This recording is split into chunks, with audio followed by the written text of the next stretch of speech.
தடிமாடு மாதிரி வளர்ந்துருக்கியே, நோக்குது தெரிய வேண்டாம். தங்கவேல் கொடுத்தான்னு வாங்கிட்டு வந்துட்டு அதை கட்டிக்கலாமா எங்கிட்டே கேக்குறியா? உண்டம் உண்டம். இது என்னம்மா பெருசா தப்பு? ஏண்டி, தப்புங்கிறது உன் படவையில இருக்க கிழிசல் மாதிரி பெருசா பழிச்சுன்னு தெரியணுங்கிறியா?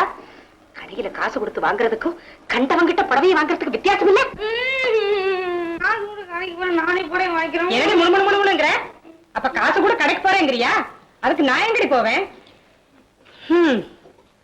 மனசு கஷ்டமா தான் இருக்கு. கோயில் விக்கிரகம் மாதிரி இருக்க, என்ன பண்றது? நோக்கு இருக்கிறதெல்லாம் ஓட்டு போட்டதும் கிழிசலும் தான். உன் தலை எழுத்து அதே மாத்தி மாத்தி கட்டணும் இருக்கு. அது சரி, அவன் கொடுத்த படம் எங்க காட்டு பாக்கலாம்?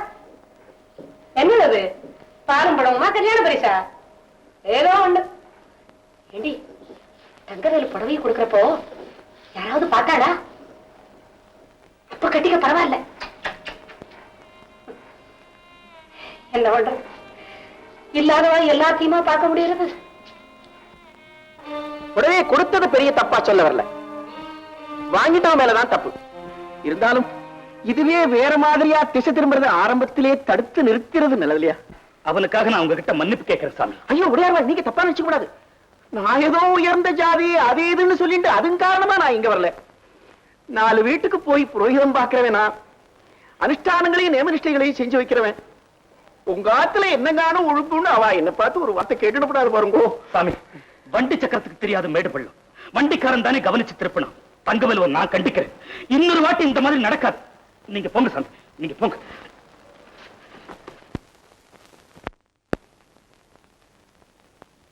மாத்திர சாப்பாடு கடை ஆரம்பிச்சா சட்டசபை நடக்கிற மாதிரி இல்ல? சட்டசபை நீ பாத்திருக்கியாக்கா? இல்ல, வஜன் கூட்டமா இருக்குமா? சொல்ல கேள்வி. என்ன பேசி பேசாம இலையை பார்த்து சாப்பிட மாடி. யாரும் சாப்பிட தொடக்கூடாது. இலை முன்னாடி உட்காந்து வச்சுட்டு அப்படின்னா சொல்லாதுங்க. குறுக்க பேசாதே. சாப்பிடுறதுக்கு முன்னாலே எனக்கு ஒரு விஷயம் தெரிஞ்சாகணும்.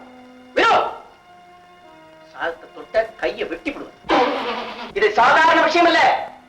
இன்னைக்கு இந்த ஆத்துல ஒரு தப்பு நடந்திருக்கு.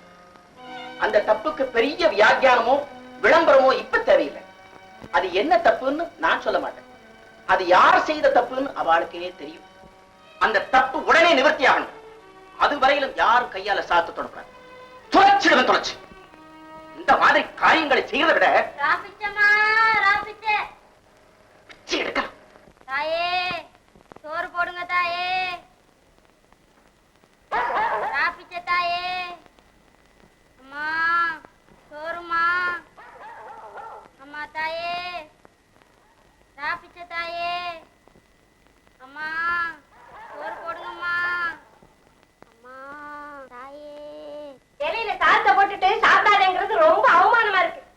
அம்மா, நீதான் ஏதாவது தப்பு பண்ணிருப்ப. சீக்கிரம் சொல்லுமா, வயித்த பசிக்கிறது. அம்மா சோறு போடுமா.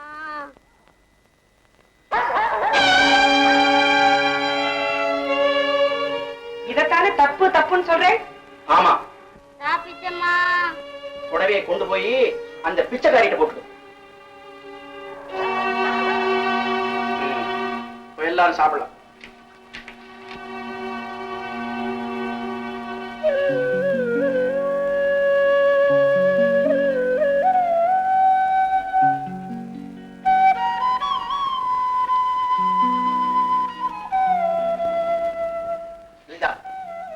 சாப்பிடாம எழுந்தா என்ன அர்த்தம்?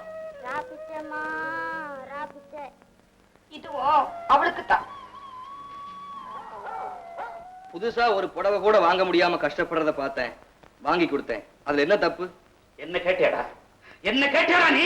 இறக்கப்படுறதுக்கு கூட அப்பாவோட அனுமதி கேட்கணும்னு எனக்கு தோணல. அது யாருக்கும் தான் நான் நம்பல. புரிஞ்சா சரி. என்ன சொன்ன? புரிஞ்சு போச்சா? வெளிப்படையா சொல்றேன், நான் லலிதாவை நேசிக்கிறேன். உன்னை வெட்டி போட்டுடுவேன் ராஸ்கல். அந்த பொண்ணு கல்மிஷம் இல்லாம பழகுனா அவன் மேல ஆசைப்பட்டுட்டீங்களா? இன்னும் சொல்ல போனா நான் அவளைத்தான் கல்யாணம் செஞ்சுக்கிறேன். கழுத்து நெரிச்ச உன்னை கொன்னு போட்டுடுவா யோக்கிய ராஸ்கல். அது ஐயர் விட்டு பொண்ணுடா. இந்த காலத்துல என்னப்பா ஜாதி? எத்தடாது எதுக்கு எடுத்தாலும் இந்த காலம் கிட்ட இந்த காலத்தை அப்படின்னா வெட்டி கிழிச்சிட்டீங்க. டேய், இந்த நிமிஷத்துல இருந்து நீ அவளை மறந்தாகணும்டா. இல்ல இல்லன்னா நீ என் மகங்கிறத நான் மறந்து விட்டேன். எல்லா அப்பாவும் வழக்கமா சொல்றதானே இது? அப்படின்னா அவளை மறக்க நான் தயாரா இல்லைன்னு சொல்றேன். அயோக்கிய பையல, டேய் உன்னை முதல்ல நீ என் மூஞ்சில முழிக்காத. என் சொத்துல ஒரு சல்லி காசு கூட கிடைக்காது. வீட்டை விட்டு வெளியே போடா, அவ்வளவுதானே? புள்ளைய வீட்டை விட்டு வரட்டுனாங்கிற அகௌரவம் உங்களுக்கு வர வேண்டாம்.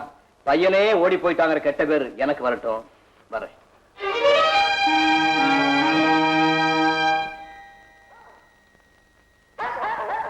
ஏ ராப்பச்ச, இங்க வா. ஐயா, அதோ அந்த ஐயர் வீட்டுல லலிதான்னு ஒரு பொண்ணு இருக்கே, உனக்கு தெரியுமா? தெரியும் சாமி. அதுகிட்ட நாளைக்கு இந்த லெட்டரை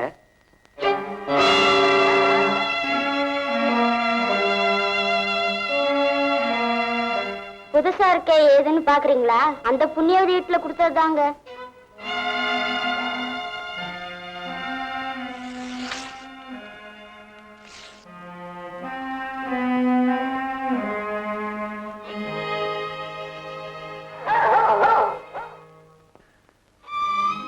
பிச்சைக்காரி இதை கொண்டு வந்து கொடுத்த போதான் மாமா நீக்கே தெரிஞ்சது. அப்ப என்ன கொஞ்சமாவது பாசம் வச்சிருந்தா இப்படி விட்டுட்டு ஓடி போயிருப்பானம்மா. ஒரே பிள்ளைய விட்டு நீங்க பிரிஞ்சதுக்கு நான் தானே மாமா காரணம் ஆயிட்டேன். வேணும்னா என்ன மகளை தத்தெடுத்துங்க மாமா. லலிதா, எங்க ஆத்திரதான் 7-8 இருக்க வரிசையா நிறைய இருக்கிறவா இல்லாத வாழ் கொடுக்கறதுல என்ன மாமா தப்பு? அம்மா இது நடக்காது மாமா, எனக்கே தெரியறது.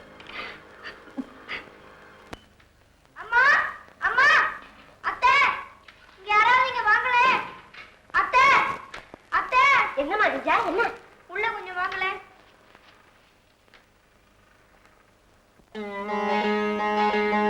மன்னி, மன்னி, மன்னி. என்னத்த? அம்மா எங்கடி? அம்மா எங்க? என்னத்த?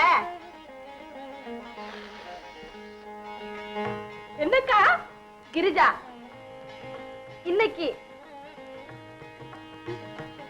அக்கா, சின்னக்கா, நமக்கு விஷயம் தெரியுமா? நகரி, நகரி, நகரடி.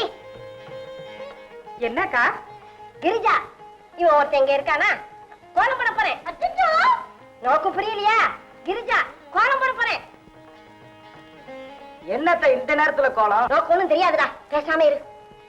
கிரிஜாங்கிற கோலங்கிற என்னத்த இது? இவன் ஒருத்தன் சொல்லலைன்னா விடமாட்டான், குண்டோதர விடவே மாட்டான்.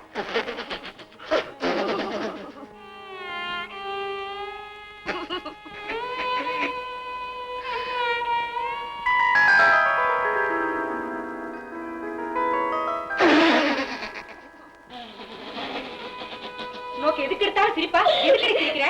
இல்ல, கிரிஜா ஏற்கனவே இத்தனோண்டு இருக்கா, இதுல பெரியவள் ஆயிட்டாளே, அவளுக்கு கல்யாணமாகி மடிசார் புடவையோட நினைப்பிலேயே நடக்காத. இறங்கி வாடி கொஞ்சம் வா. 1 2 3 ஏற்கனவே தூண் தூணா 3 பொண்கள் திரண்டு நிக்கிறது. இப்ப 4வது 4வது. என்ன மன்னிது? என் பொண்ணு மறந்துட்ட. சரி 5 போதுமா? எனக்கு பயத்தை கலக்கிறது. நோக்கு சிரிப்பு வருதா? எட்ட பண்ணாவே. வீட்டுடைய கவலை மூத்தவன் உனக்கும் இல்ல, இந்த ஆத்த ஆம்பளைக்கும் இல்ல. நீ பைத்தியமா இருக்க, இவர் பரபிரமமா நின்று இருக்க. எப்படித்தான் விமோச்சனம் பிறக்க போறதோ அந்த அம்பாளுக்கு தான் வெளிச்சம்.